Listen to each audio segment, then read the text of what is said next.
पिछली कड़ी में हमने चर्चा की थी कि बाबर मार्च 1528 में अफगानियों से लड़ने के लिए पूरब में गया तो उसने घाघरा के किनारे पर अपना शिविर लगाया तथा अयोध्या में रहने वाले फकीर फजल अब्बास कलंदर से मिला। कलंदर ने बाबर से कहा कि मेरे लिए अयोध्या में राम जन्मभूमि मंदिर के स्थान पर मस्जिद बनाई जाए। कुछ लेखकों के अनुसार यह अनुरोध फजल अब्बास कलंदर और मूसा अशिकान दोनों ने किया था।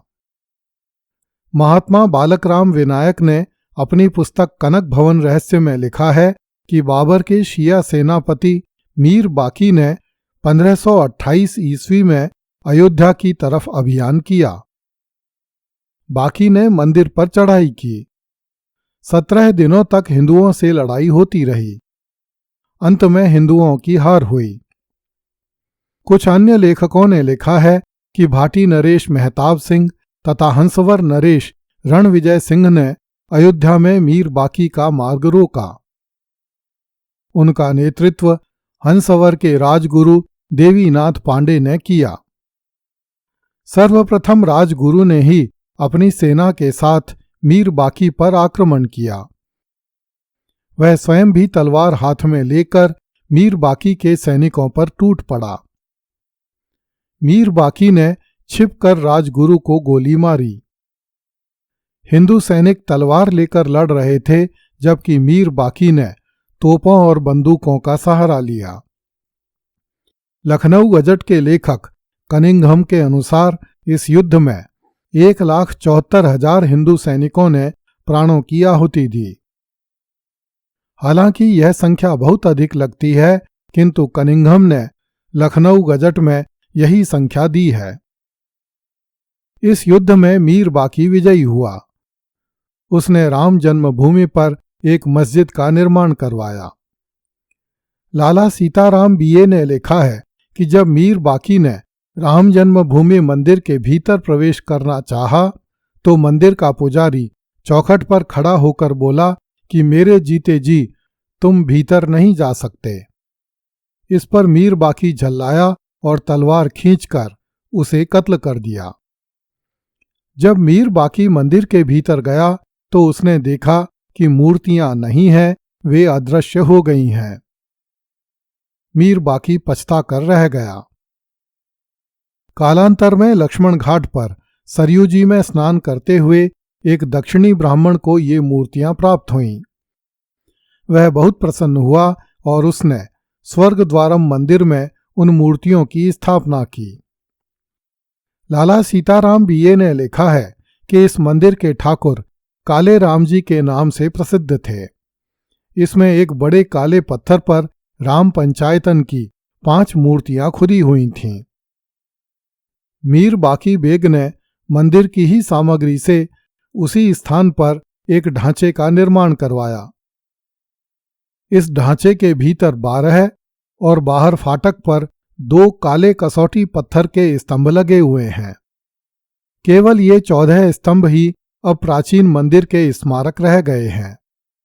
इस मंदिर के 4 स्तंभ शाह की कब्र पर लगवाए गए थे, जिनमें से 2 स्तंभ अब फैजाबाद के संग्रहालय में रखे हुए हैं।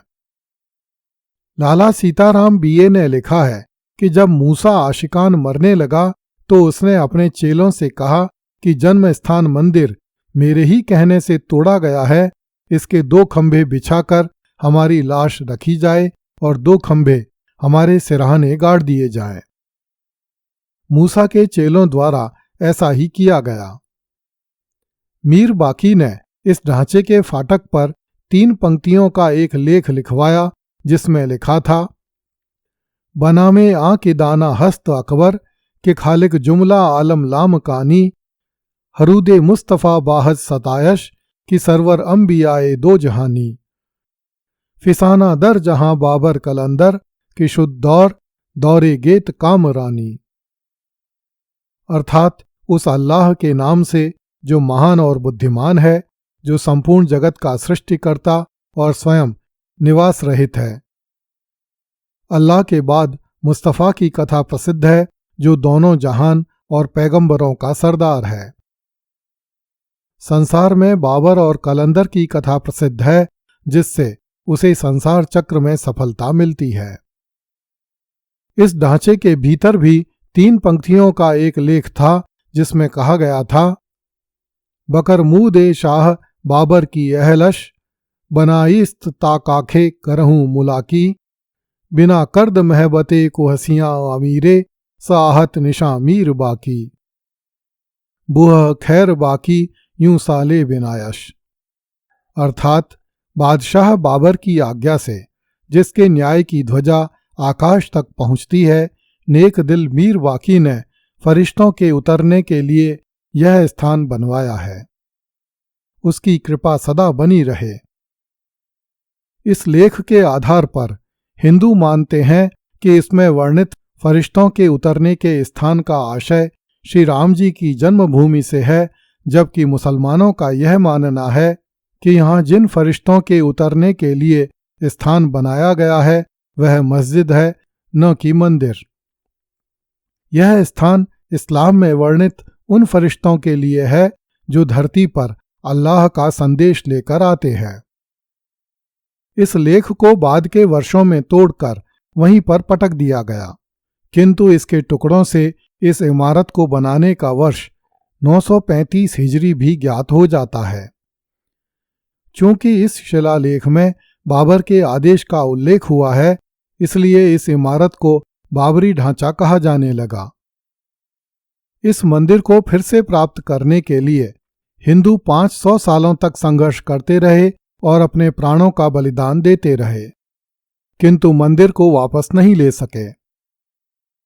17वीं शताब्दी ईस्वी में ऑस्ट्रिया के एक पादरी फादर टाइफेंथेलर ने अयोध्या की यात्रा की तथा लगभग 50 पृष्ठों में अयोध्या यात्रा का वर्णन किया। इस वर्णन का फ्रेंच अनुवाद ईस्वी 1786 में बर्लिन से प्रकाशित हुआ। उसने लिखा, अयोध्या के रामकोट मोहल्ले में 3 गुंबदों वाला ढांचा है, जिसमें काले रंग की कसौटी के 14 स्तंभ लगे हुए हैं। इसी स्थान पर भगवान श्री राम ने अपने 3 भाइयों सहित जन्म लिया। जन्मभूमि पर बने मंदिर को बाबर ने तोड़वाया। आज भी हिंदू इस स्थान की परिक्रमा करते हैं और साष्टांग दंडवत करते हैं। भारत की आजादी के बाद 22 दिसंबर 1949 की रात्रि में लगभग 3 बजे अचानक बाबरी ढांचे में भगवान श्री राम का प्राकट्य हुआ और वर्ष 1992 में बाबर द्वारा बनाए गए ढांचे को तोड़ दिया गया और रामलला को कपड़े के एक टेंट में विराजमान कर दिया गया। वर्ष 2019 में भारत के सर्वोच्च न्यायालय ने यह मंदिर फिर से हिंदुओं को लौटा दिया। देश के तत्कालीन प्रधानमंत्री श्री नरेंद्र मोदी की सरकार एक ट्रस्ट का गठन करके इस स्थान पर भव्य राम मंदिर का निर्माण करवा रही है। कुछ इतिहासकारों के अनुसार जिस ढांचे को बाबरी मस्जिद कहा जाता था, उसे वास्तव में इल्तुतमिश के पुत्र तथा अयोध्या के गवर्नर नासिरुद्दीन ने बनवाया था तथा मीर बाकी ने उस ढांचे की मरम्मत करवाकर उसमें अपने शिलालेख लगवा दिए ताकि बाबर को खुश किया जा सके और स्वयं इस मस्जिद के बनाने का श्रेय लिया जा सके। कुछ इतिहासकारों ने सिद्ध करने की चेष्टा की है कि यह मस्जिद औरंगजेब के समय में बनी तथा इसे बाबरी मस्जिद कहा गया, किंतु औरंगजेब के समकालीन इतिहासकारों ने अयोध्या का श्रीराम जन्मभूमि मंदिर तोड़े जाने और उसके स्थान पर मस्जिद बनवाए जाने का कोई उल्लेख नहीं किया है।